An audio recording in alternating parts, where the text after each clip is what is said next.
खुलुमबाय आं किलिकां ब्रह्म बड'लेण्ड बुब्लिनि जानानै बयखौबो बरायना लाबाय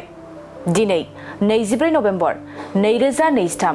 नोंथांमोननो बड'लेण्ड बुब्लिया दिनैनि साना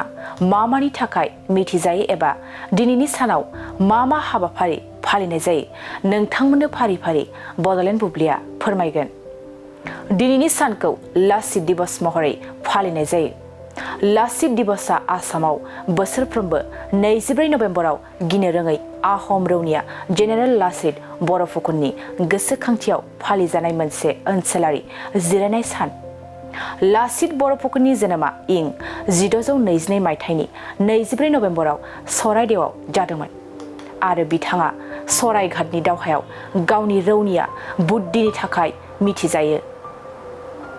बेनि अनगायैबो दिनैनि सानावनो ब्लेक फ्राइडे बाय नाथिं डे आरो माइस डे महरैबो फालिनाय जायो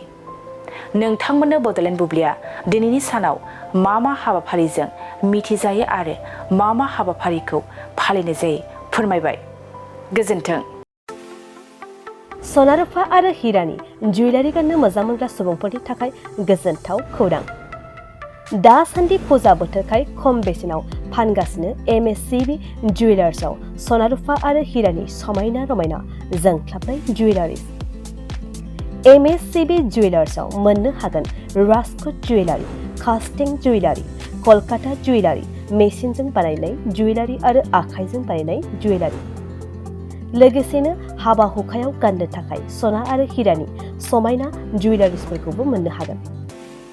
MSCB जुवेलार्सआनो दं क'क्राझार सहरजों नांजाबनाय क'क्राझार रेल गेटनि साखाथि वार्ड नं 5 बिबेकानन्द पथआव MSCB जुवेलार्सजों थोंजोङै जगाजग खालामनोबो हागोन